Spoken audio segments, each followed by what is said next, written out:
Hello friends, இன்னைக்கு நம்ம பார்க்க போற ரெசிபி மசாலா ஃபிஷ் ஃப்ரை. இந்த வீடியோல நான் வந்து பாத்தீங்கன்னா வஞ்சரம் மீன் வச்சு இந்த ரெசிபி செஞ்சு காமிச்சிருக்கேன். நீங்க எந்த மீன் வேணுமாலும் இதுக்கு யூஸ் பண்ணலாம். எல்லா மீனுக்குமே இந்த மசாலா ரொம்ப நல்ல சூட் ஆகும், ரொம்ப டேஸ்டாவும் இருக்கும். அது மட்டும் இல்ல, இந்த ஃபிஷ் ஃப்ரைல நமக்கு மசாலாவுமே நிறைய கிடைக்கும்.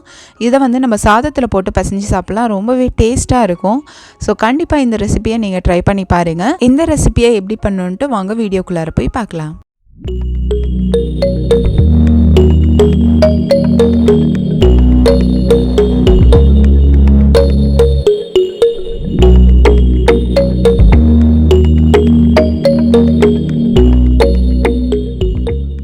ஃபஸ்ட்டு மீனை வந்துட்டு நம்ம மேரினேட் பண்ணுறதுக்கு தேவையான மசாலாவை ரெடி பண்ணிக்கலாம். 1 டேபிள் ஸ்பூன் தனி மிளகாத்தூள். தனி மிளகாத்தூள் வந்து பார்த்தீங்கன்னா உங்கள் காரத்துக்கு தகுந்த மாதிரி கூட குறைச்சி நீங்கள் அட்ஜஸ்ட் பண்ணிக்கோங்க. 2 டேபிள் ஸ்பூன் கொத்தமல்லி தூள். நீங்கள் மிளகாத்தூள் கம்மியாக போட்டால் இதுவுமே கொஞ்சம் கம்மியாக போட்டுக்கலாம். ஜீரகத்தூள் 1/2 டீஸ்பூன். அப்புறம் மஞ்சள் தூள் 1/4 டீஸ்பூன் போட்டுக்கோங்க. கடைசியாக உப்பு வந்துட்டு தேவையான அளவு போட்டுக்கலாம். நான் முதல்ல ஒரு 1 டீஸ்பூன் போட்டிருக்கேன். இப்போ இந்த மசாலாவை வந்து பார்த்திங்கன்னா நல்லா நம்ம மிக்ஸ் பண்ணி விட்டுக்கலாம். இப்போ மீனுக்கு தேவையான மசாலா ரெடி ஆயிடுச்சு. இந்த மசாலாலே நம்ம லெமன் இல்லைன்னா புளி தண்ணி ஊற்றி கலந்துக்கலாம். கொஞ்சம் அது மசாலா பேஸ்ட் மாதிரி இருக்கும். ஆனால் நான் வந்துட்டு தனியாக தான் இன்றைக்கி லெமன் வந்து ஆட் பண்ண போகிறேன். ஏன்னா இந்த மாதிரி பண்ணும்போது மசாலா நல்லா அதில் ஒட்டி வரும். நம்ம ஆல்ரெடி நல்லா வாஷ் பண்ணி வச்சுருக்கிற மீனை வந்துட்டு இதில் நம்ம கோட் பண்ணி எடுத்துக்கலாம். மசாலா மீனோட எல்லா பக்கமும் சமமாக ஒட்டுற மாதிரி நல்லா பரட்டி எடுத்துக்கோங்க. அதோட சைடு எல்லாத்துலேயுமே அது பட்டுச்சுன்னா உங்களுக்கு எல்லா இடத்துலையுமே உங்களுக்கு அந்த மசாலாவோட டேஸ்ட் வந்து கிடைக்கும். இப்போ பார்த்தீங்கன்னா இந்த மீனை நல்லா கவர் பண்ணி எடுத்தாச்சு. இதே மாதிரி எல்லா மீன் துண்டையும் நம்ம மசாலாவில் நல்லா பரட்டி எடுத்துக்கலாம். இத்தனை மீனுக்கு நம்ம போட்ட மசாலா கரெக்டாக இருந்துச்சு. இதில் வந்து பார்த்திங்கன்னா நான் 1/2 எலுமிச்சப்பழம் வந்து புழிஞ்சு ஊற்ற போகிறேன். முதல்ல ஒரு பக்கத்தில் எலுமிச்சப்பழம் பிழிஞ்சு விட்டுக்கலாம். எல்லா மீன்லையும் படுற மாதிரி நல்லா வந்துட்டு ஸ்ப்ரெட் பண்ணி விடுங்க. அதுக்கப்புறமா நம்ம ஒரு பக்கம் முடிச்சதுக்கு அப்புறமா மீன் எல்லாத்தையுமே திருப்பி போட்டுட்டு அதோட பின்பக்கத்தில் மறுபடியும் நம்ம எலுமிச்சப்பழம் பிழிஞ்சு விட போகிறோம். ஸோ இதனால் 2 சைட்லையுமே நல்லா வந்து ஈவனாக அது படும். இதில் லெமனுக்கு பதிலாக நம்ம புளி கரைச்ச தண்ணியுமே போடலாம். ரெண்டுமே ஒரே டேஸ்ட் தான் இருக்கும். ஸோ நீங்கள் எது வேணாலும் யூஸ் பண்ணிக்கலாம். இன்றைக்கி வந்து நம்ம லெமன் யூஸ் பண்ணியிருக்கோம். இதை வந்து ஒரு 10லேருந்து 15 நிமிஷம் ஊற விட்டுடுங்க. இந்த கேப்பில் இதில் போடுற மசாலா நம்ம ரெடி பண்ணிடலாம். முதல்ல வந்து ஒரு 1/2 மூடி தேங்காய் எடுத்துக்கலாம். தேங்காய் வந்து பார்த்தீங்கன்னா நீங்கள் வந்து கருப்பு இல்லாமல் லைட்டாக வந்துட்டு மேலாப்பில் மட்டும் திருவி எடுத்துக்கோங்க. இதில் வந்துட்டு நம்ம 1/2 டேபிள் ஸ்பூன் பெருஞ்சீரகம் ஆட் பண்ணிக்கலாம். நீங்கள் சோம்பு தூளாக கூட ஆட் பண்ணிக்கலாம். இருந்தாலும் இந்த மாதிரி நம்ம முழுசாக போடும் போது நல்ல வந்து ஸ்மெல்லும் இருக்கும், அதே சமயத்தில் உங்களுக்கு டேஸ்ட்டும் நல்லா இருக்கும். ஸோ இதை நல்லா வந்து மைய அரைச்சி எடுத்துக்கோங்க. இதில் கொஞ்சமாக தண்ணி சேர்த்து திப்பியாக இல்லாமல் நல்லாவே மைய அரைச்சி எடுத்துக்கோங்க. இப்போ இது நல்லா அரைப்பட்டுடுச்சு. இதில் வந்துட்டு நம்ம சின்ன வெங்காயம் போட்டு அரைக்க போகிறோம். பார்த்திங்கன்னா சின்ன வெங்காயம் போட்டு நம்ம லைட்டாக தான் அரைக்கணும், அதனால் முன்னாடியே நல்லா அரைச்சி எடுத்துக்கலாம். ஸோ சின்ன வெங்காயம் வந்து ஒரு 5லேருந்து 6 போட்டிருக்கேன். இதை வந்துட்டு நான் கொஞ்சம் 1-2 தான் அரைச்சி எடுத்திருக்கேன். ரொம்ப பேஸ்ட்டாக அரைக்க வேணாம். இந்த மசாலாவை நம்ம அம்மியில் வச்சு அரைச்சோன்னா ரொம்ப நல்ல டேஸ்ட்டாக வரும். ஸோ இப்போ பார்த்தீங்கன்னா நம்ம வெங்காயம் வந்து இதில் 1-2 பீஸ் இருக்கும். சின்ன சின்ன பீஸ் நம்ம அரைப்படும் போது முழுசாக அரைப்படாமல் 1-2 பீஸ் இருக்கும். அது ரொம்பவே நல்லா இருக்கும் நம்ம வறக்கும் போது. ஸோ இப்போ அரைச்ச மசாலாவை வந்து நம்ம ஊறிட்டு இருக்க மீனில் வந்து போட்டுடலாம். ஸோ இந்த தேங்காய் எல்லாத்தையுமே இதில் போட்டுட்டு நம்ம இதை வந்துட்டு இதில் அப்படியே கோட் பண்ண போகிறோம்.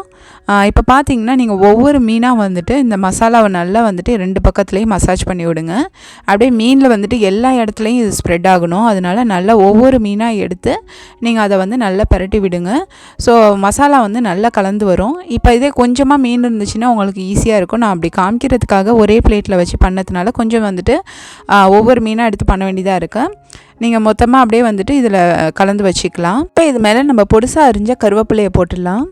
இது வந்து அப்படியே ஒரு 5 நிமிஷம் அப்படியே இருக்கட்டும் இந்த மசாலா. இப்போ ஸ்டவ்வில் வந்துட்டு நம்ம தோசைக்கல் இல்லைன்னா பேன் வச்சுக்கலாம். பேன் நல்லா சூடானதுக்கு அப்புறமா 2 டேபிள் ஸ்பூன் தேங்காய் எண்ணெய் வந்து ஆட் பண்ணியிருக்கேன். இந்த மாதிரி வறுவலுக்கு தேங்காய் எண்ணெய் ரொம்ப நல்ல டேஸ்ட் கொடுக்கும். உங்ககிட்ட தேங்காய் எண்ணெய் இல்லைன்னா நீங்கள் நார்மல் எண்ணெய் கூட யூஸ் பண்ணிக்கலாம். இப்போ நம்ம மசாலாவில் பரட்டி வச்சுருக்க மீனை வந்துட்டு ஒவ்வொன்றா அதில் வச்சிடலாம். அடுப்பு வந்துட்டு லோலேருந்து மீடியம் ஃப்ளேம்குள்ளார இருக்கட்டும், ரொம்ப ஹை ஃப்ளேமில் வைக்க வேணாம், அப்புறம் காந்திடும், மசாலா வேகாது. ஸோ நம்ம எல்லா மீனையும் இந்த மாதிரி வச்சிடலாம். குறைவான தீயிலே வந்துட்டு ஒரு பக்கத்தை நல்லா வேக விடுங்க. அதுக்கப்புறமா வந்துட்டு ஒவ்வொரு மீனாக திருப்பி போடுங்க.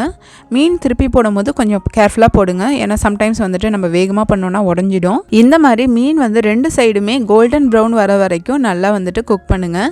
ஸோ மசாலாவும் வந்து பார்த்திங்கன்னா நல்லா வரப்பட்டு வரணும், அதே சமயத்தில் மீனும் வந்து 2 பக்கமும் நல்லா கோல்டன் ப்ரௌனில் வரணும். அது வரைக்கும் 2 சைடும் திருப்பி போட்டு வேக வைங்க. ரொம்ப நேரமாக விட்டுறாதீங்க, கொஞ்சம் வந்துட்டு காந்திடும். நம்ம மீனுக்கு வந்து வந்து ரொம்ப வேகிறதுக்கு டைம் தேவைப்படாது. ஒரு 10லேருந்து 15 நிமிஷம்குள்ளாரையே நல்லா வெந்துடும். இதில் வந்துட்டு நம்ம தேங்காய்லாம் போடுறதுனால எக்ஸ்ட்ராவாக ஒரு 5லேருந்து 10 நிமிஷம் ஆகும் அந்த தேங்காவும் வெந்து வரதுக்காக. அதே போல் மீன் வந்துட்டு நல்லா வெந்து வந்துடுச்சு. உங்களுக்கு மசாலா வந்து கொஞ்சம் ஈரப்பதம் இருந்துச்சுன்னா மீனை மட்டும் எடுத்துடுங்க. மசாலா கொஞ்சம் நேரம் வந்துட்டு வேகட்டும். அது கொஞ்சம் நல்லா வந்துட்டு காஞ்சி உங்களுக்கு வந்து ட்ரையாக வரும். அந்த சமயத்தில் வந்து மசாலாவையும் நம்ம எடுத்துக்கலாம். நம்ம குறைவான தீயில் வந்து வறுத்ததுனால ரெண்டுமே நல்லா வெந்து வந்திருக்கு. மீனும் வந்து அழகாக கோல்டன் ப்ரௌனில் வந்திருக்கு. அதே மாதிரி மசாலாவும் நல்லா ட்ரையாக ரெடி ஆகிட்டு சூடான சாதத்தில் இந்த மசாலா போட்டு சாப்பிட்டிங்கன்னா ரொம்பவே சூப்பராக இருக்கும். ஸோ கண்டிப்பாக இந்த ரெசிபியை நீங்களும் ட்ரை பண்ணி பாருங்கள். மீன் அதோட அந்த மசாலாவை சேர்த்து சாப்பிடும்போது இந்த டேஸ்ட்டே ரொம்ப நல்லாயிருக்கும். நான் முன்னாடியே சொன்ன மாதிரி வஞ்சர மீனுன்னு கிடையாது, நம்ம எந்த மீனில் வேணுனாலும் இந்த மசாலா போட்டு செய்யலாம். இது வந்து பார்த்திங்கன்னா எங்கள் அம்மா செய்கிற மெத்தடு. இந்த மாதிரி நான் சின்ன வயசுலேருந்து நிறைய டைம் சாப்பிட்ருக்கேன். எனக்கு ரொம்ப பிடிச்ச மெத்தடும் கூட. ஸோ கண்டிப்பாக இந்த ரெசிபியை நீங்களும் ட்ரை பண்ணி பாருங்கள். உங்களுக்கும் இந்த டேஸ்ட் ரொம்ப பிடிக்கும்னு நினைக்கிறேன். அதே மாதிரி அந்த மசாலாவையும் நீங்கள் சாதத்தில் போட்டு சாப்பிட்டுட்டு உங்களுக்கு பிடிச்சிருந்துச்சின்னா கண்டிப்பாக கமெண்டில் சொல்லுங்கள். இந்த ரெசிபி உங்களுக்கு பிடிச்சிருந்துச்சின்னா என்னோடய வீடியோவை லைக் பண்ணுங்கள், என் சேனலை சப்ஸ்கிரைப் பண்ணுங்கள். நான் போடுற வீடியோ உங்களுக்கு உடனே தெரியறதுக்கு பெல் ஐக்கானை கிளிக் பண்ணுங்கள். தேங்க்ஸ் ஃபார் வாட்சிங் my video. Thanks for your love and support.